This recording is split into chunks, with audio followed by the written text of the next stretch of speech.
Subscribe பட்டனை அமுக்குங்க, bell பட்டனை அமுக்குங்க. வாழ்க வளமுடன். இப்படிக்கு பாட்டி வைத்தியம். வணக்கம்ப்பா, உங்கள் பாட்டி பேசுகிறேன். இப்போ கேள்வி பதிலுக்கான பதிலை நான் சொல்கிறேன். இன்னைக்கு தேதி வந்து 21/12/2018. இன்னைக்கு நான் சொல்கிறேன், கேட்டுக்கோங்க. சபின் யூசேப் அப்படிங்கிறவங்க கேட்டிருக்காங்க, பிசிஓடி ப்ராப்ளத்துக்கு ஏதாவது வைத்தியம் இருக்கான்னு கேட்டிருக்காங்கப்பா. அந்த கலர்ச்சிக்காய் இப்போ நாட்டு மருந்து கடையில் விற்கும். ஒரு 50 காய் வாங்கிக்கோங்க. அதை வாங்கிட்டு வந்து கொட்டையாட்டம் இருக்கும். அதை வாங்கிட்டு வந்து உடச்சிங்கன்னா உள்ள ஒரு பருப்பு இருக்கும். அந்த பருப்பை எடுத்து ஒரு நாளைக்கு ஒரு பருப்பு காலையில் வெறும் வயிற்றுல அதை எடுத்து 5 மிளகு வச்சு ஒரு கல்லில் போட்டு இடிச்சுக்கோங்க. இடித்து அது தூளாக வரும். அதை அப்படியே வாயில் போட்டு மோரை குடிச்சிருங்க. இப்படி 50 நாளைக்கு சாப்பிடுங்க, சரியா போயிடும். அப்புறம் திருப்பி டெஸ்ட் பண்ணி பாருங்க. பிரச்சனை இருந்துச்சுன்னா அப்புறம் ஒரு தடவை இது பண்ணுங்க, சரியாயிரும்ப்பா. 48 நாள் தான் இது கணக்கு, சரியாயிரும். இந்த உடல் எடையை அதிகரிக்கிறதுக்காக வேண்டி ஒரு சாலட் போட்டிருந்தேப்பா. அதை வந்து சுகர் பேஷண்ட்டு சாப்பிடலாமான்னு சொல்லி உமா சுப்பிரமணி கேட்டிருக்காங்க. சாப்பிடலாம்ப்பா. அதுல என்ன, நம்ம எதுவுமே சேர்க்கல. பேச்சம்பழம் ஒண்ணுதான் ஸ்வீட்டுக்காக சேர்த்திருக்கோம். எதையுமே சுகர் பேஷண்ட்டுக்கு அளவா சாப்பிடுங்க. ரொம்ப வயிற்றுக்கு சாப்பிடாம எல்லாரும் இவ்வளவு சாப்பிட்டா நீங்க இவ்வளவு சாப்பிடுங்க. நல்லா வாயில மென்னு அரைச்சு முழுங்கிட்டோம்னா எந்த பிரச்சனையும் இல்லை, நல்லா தாராளமா சாப்பிடலாம். மலைக்கணிங்கிறவங்க கேட்டிருக்காங்க, 19 வயசு மகளுக்கு இந்த சகல நோய்க்கான பொடி கொடுக்கலாமான்னு. தேவையில்லைப்பா. பார்த்தா பொம்பளை பிள்ளைக்கு அது கல்யாணம் ஆகி ஒரு 20-22 வயசுல கல்யாணம் பண்ணி கொடுப்பீங்க, குழந்தை பிறக்கணும். இப்ப உடம்பு நல்லா தானே இருக்கும். ஒரு 30 வயசுக்கு மேலதான் அவங்களுக்கு உடம்புல ஏதாவது பிரச்சனை பண்ணும், அப்ப சாப்பிட்டுக்கலாம். இப்ப நல்ல உணவுகளை கொடுங்க. லட்சுமி சுகுமாருங்கிறவங்க கேட்டிருக்காங்க, அந்த ஆளி விதையும் ராகியும் போட்டு கஞ்சி செஞ்சு காட்டினேப்பா. அதை சின்ன குழந்தைகளுக்கு தரலாமான்னு கேக்குறாங்க. தரலாம். 6 மாசத்துக்கு மேல நீங்க எதுவுமே கொடுக்கலாம். அது வரைக்கும் தாய்ப்பால் தான் கொடுக்கணும். கூல் அப்படிங்கிறவங்க கேட்டிருக்காங்கப்பா, முருங்கைக்கீரை நான் வந்து ஒரு தடவை சமைச்சு காட்டியிருக்கேன். அந்த தண்ணியை வடிப்பேன். அந்த தண்ணியை நீங்க கீழே ஊத்திட்டா அதுல முருங்கைக்கீரையில என்ன சத்து இருக்கும்னு கேக்குறாங்க. நான் தண்ணியை கீழே ஊத்த சொல்லலப்பா. தண்ணியை கீழே ஊத்த சொல்ல, கொஞ்சம் தண்ணி வரும். அந்த தண்ணியை நம்ம எடுத்து வாயில கூட குழந்தைகளுக்கு, கீரை சாப்பிடாத குழந்தைகளுக்கு ஊத்திக்கலாம். வாயில நீங்க குடிக்க பண்ணி கொடுத்துக்கலாம். அப்படி சின்ன பசங்களை நம்ம வாயில ஊத்திக்கலாம். குழம்பு ரசம் இருந்தா கூட அதுலயே ஊத்தி வச்சுக்கலாம். கீழே எல்லாம் ஊத்த வேண்டாம்ப்பா. ஏன்னா தண்ணியில வந்தா கொஞ்சம் சாஃப்டா இருக்கும். தாளிச்சு அப்படியே போட்டு வதக்குறது வந்து அவ்வளவு சாஃப்டா இருக்காது. கொஞ்சம் செரிமானம் ஆகிறது கஷ்டம். அதுக்குதான் நான் தண்ணியில வேக வைக்க சொன்னேன். ஈஸ்வரி முத்துகிருஷ்ணனுங்கிறவங்க கேட்டிருக்காங்கப்பா, ஆளி விதை எங்க கிடைக்கும்னு. ஆளி விதை வந்து சூப்பர் மார்க்கெட்ல கிடைக்கும், நாட்டு மருந்து கடையில கிடைக்கும். நீங்க கேட்டு வாங்கிக்கங்க. சதீஷ்ங்கிறவங்க கேட்டிருக்காங்கப்பா, அவல் லட்டு செஞ்சு காட்டுங்கன்னு. செஞ்சு காட்டுறப்பா. விமலாங்கிறவங்க கேட்டிருக்காங்க என்னோட போன் நம்பர். நான் போன் நம்பர் வந்து யாருக்கும் தர்றதில்லப்பா. எனக்கு வந்து நான் ஒரு சமயம் பேச முடியாத சூழ்நிலை, இப்ப யாருக்கு போன் நம்பர் தர்றதில்ல. வாட்ஸ்அப் குரூப் இருக்கு, அதுல சேர்ந்துக்கங்க. சேர்ந்தீங்கன்னா அதுக்கு நீங்க கேட்கிற ஆன்சருக்கு எனக்கு டைம் இருக்கப்ப நான் பார்த்து சொல்லுவேப்பா பதில். சிவா அப்படிங்கிறவரும் போன் நம்பரும் கேட்டிருக்காரு. அவருக்கும் இதே பதில் தான்ப்பா. மொய்தீன் குட்டிங்கிறவங்க சந்தேகம் கேட்கணுமா, அதுக்கு போன் நம்பர் கேட்டிருக்காங்க. அவங்களுக்கு இதே பதில் தான். நீங்க வாட்ஸ்அப் குரூப்ல வாங்க, பாட்டி வைத்திய வாட்ஸ்அப் குரூப்ல நான் வந்து உங்களுக்கு சந்தேகத்தை சொல்லிக்கிறேன்ப்பா. ஆந்தி நபீசா அப்படிங்கிறவங்க கேட்டிருக்காங்க, சிவப்பரிசி மாவை இடியாப்பம் செஞ்சு காட்டினேப்பா. அந்த மாவை வறுத்து இடியாப்பம் செய்ய வேணாமா, மாவை வறுக்க வேண்டாமான்னு கேட்கறாங்க. தேவையில்லைப்பா. நம்ம வந்து அதை ஊற வச்சு அந்த ஈர மாவா இருந்தா தப்பா நம்ம வறுக்கணும். இதுக்கு வந்து நம்ம சுடுதண்ணி ஊத்தி பண்ணிடுறோம் இல்லையா, அதனால வறுக்க வேண்டாம். பாய் அப்படிங்கிறவங்க கேட்டிருக்காங்கப்பா, கடுக்காய் லேகிய வந்து சுக்கு லேகிய மாதிரியே செய்யணுமா அப்படின்னு. ஆமாப்பா, சுக்கு லேகிய மாதிரியே நம்ம செஞ்சு. ஜெயக்குமார்ங்கிறவங்க கேட்டிருக்காங்க, விரலி மஞ்சள் எங்க வாங்குறதுன்னு கேட்டிருக்காங்க. விரலி மஞ்சள் வந்து பெரிய சின்ன கடைகள்ல வச்சிருக்க மாட்டாங்க, பெரிய கடைகள்ல வைப்பாங்கப்பா. மார்க்கெட்ல கடைகள்ல இருக்கும், சூப்பர் மார்க்கெட்ல இருக்கும். நீங்க கேட்டு வாங்கிக்கோங்கப்பா. யோயோ ஹனிங்கிறவங்க கேட்டிருக்காங்கப்பா, சிசரியனுக்கு அப்புறம் வர தொப்பையை எப்படி குறைக்கிறதுன்னு. சிசரியனுக்கு அப்புறம் தொப்பை வரணும்னு அவசியம் இல்லை. அப்படி வரும், சில பேர்த்துக்கு வரும். நம்ம நல்லா படுத்துக்கிட்டே சாப்பிடுவோம், ரெஸ்ட் எடுத்துக்கிட்டே சாப்பிட்றதுனால தொப்பை வரும். நீங்க குழந்தைக்கு பால் குடிக்கிற வரைக்கும் கொஞ்சம் நீங்க கண்ட்ரோல் பண்ண முடியாது. அதுக்கப்புறம் நீங்க டயட் கண்ட்ரோல் பண்ணிக்கோங்கப்பா. அப்புறம் எக்ஸசைஸ் எல்லாம் செய்யலாம். நீங்க யோகா போலாம், எல்லாம் செய்யலாம். உங்களுக்கு வயிறு குறையும். மேரிங்கிறவங்க கேட்டிருக்காங்கப்பா. இந்த ஹெட்டிங் போடும்போது தமிழ்லையும் போடுங்க, இங்கிலீஷ்லயும் போடுங்கன்னு கேட்டிருக்காங்க. போடுறோம்ப்பா. கனி அப்படிங்கிறவங்க கேட்டிருக்காங்க. இப்ப நான் குதிரைவாலி அல்வா செஞ்சு காட்டினேன் குதிரைவாலி தானியத்துல.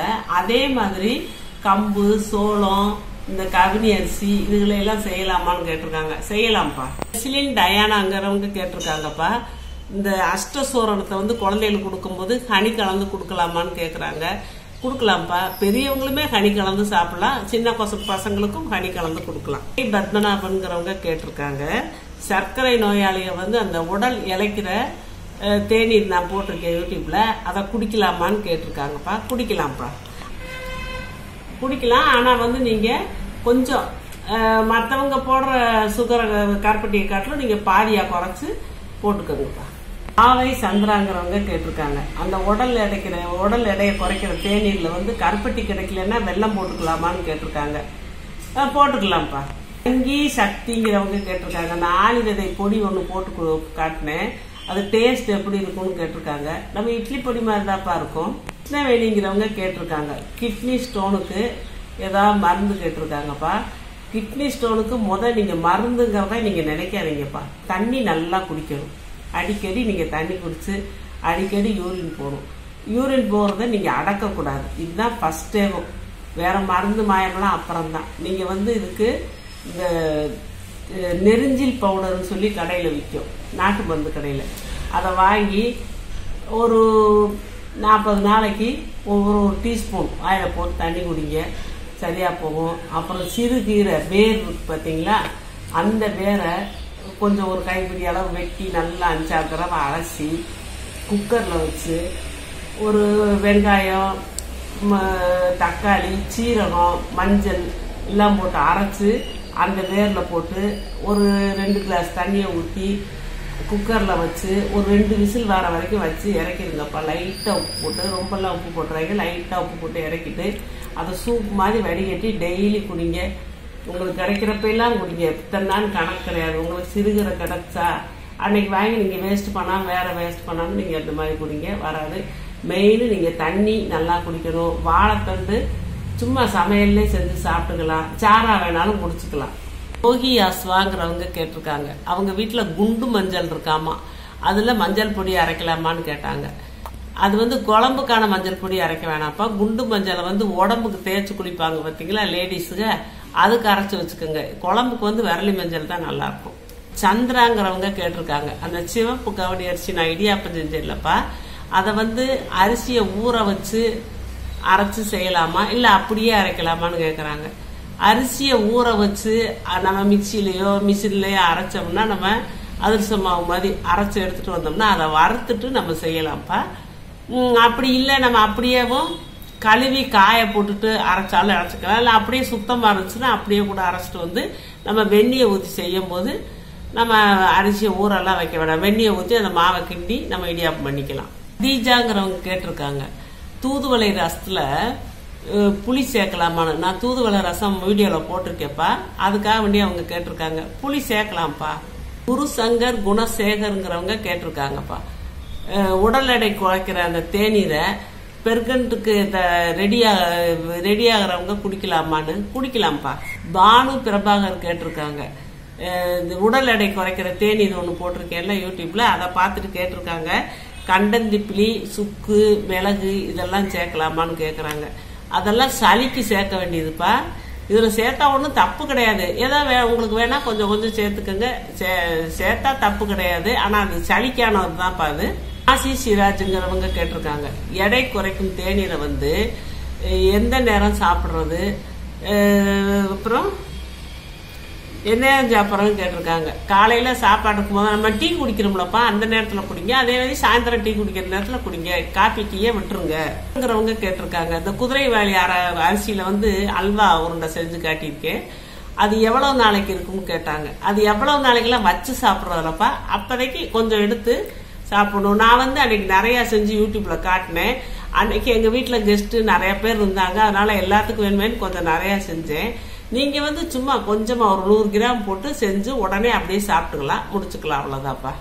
பானே சுந்தருங்கிறவங்க கேட்டிருக்காருப்பா. எலுமிச்சந்தோல் கஷாயம் நான் போட்டிருந்தேன் இதய அடப்புக்கு.